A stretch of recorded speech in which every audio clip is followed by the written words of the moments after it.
with the nice weather out there, and of course spring sports season right around the corner, and kids are practicing football, soccer, baseball, other sports all over East Tennessee.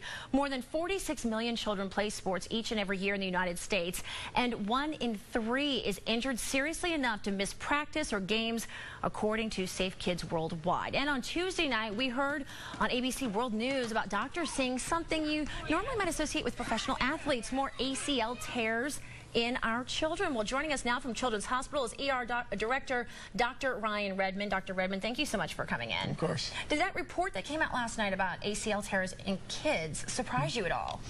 It does a little bit, but it goes along with a little bit of what we're seeing as far as the way that kids are training. They're starting earlier to kind of train for these sports like adults are training.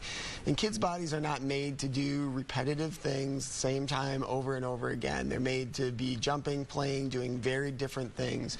So even if you've got a child that's in a more kind of serious competitive sport, it's important to vary that training routine and have them do different activities to strengthen all of their muscles and protect their ligaments. Fractures and sprains, obviously a big concern, not just with our kids playing sports, but really just this time of the year. They're so excited to get outside right now. What should parents do? How do they know when maybe a fall is something more serious, like a fracture or a sprain?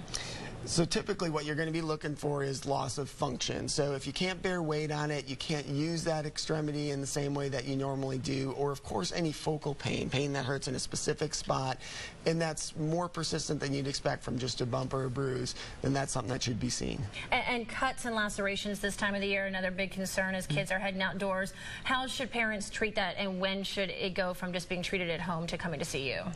Typically, anything that's big enough as a break in the skin that's gaping at all. So if you're able to spread it apart and there's a good gap there, that's something that usually will look better if it's closed. The other thing is you always want to make sure, whether or not you're getting seen and they need sutures, that it needs to be cleaned out really well with just regular tap water if you're at home, and of course if you come and need a repair, we do a more extensive clean out. All right, all good information there. Let's talk about what is the most serious injury or common injury you do see from sports-related accidents with children.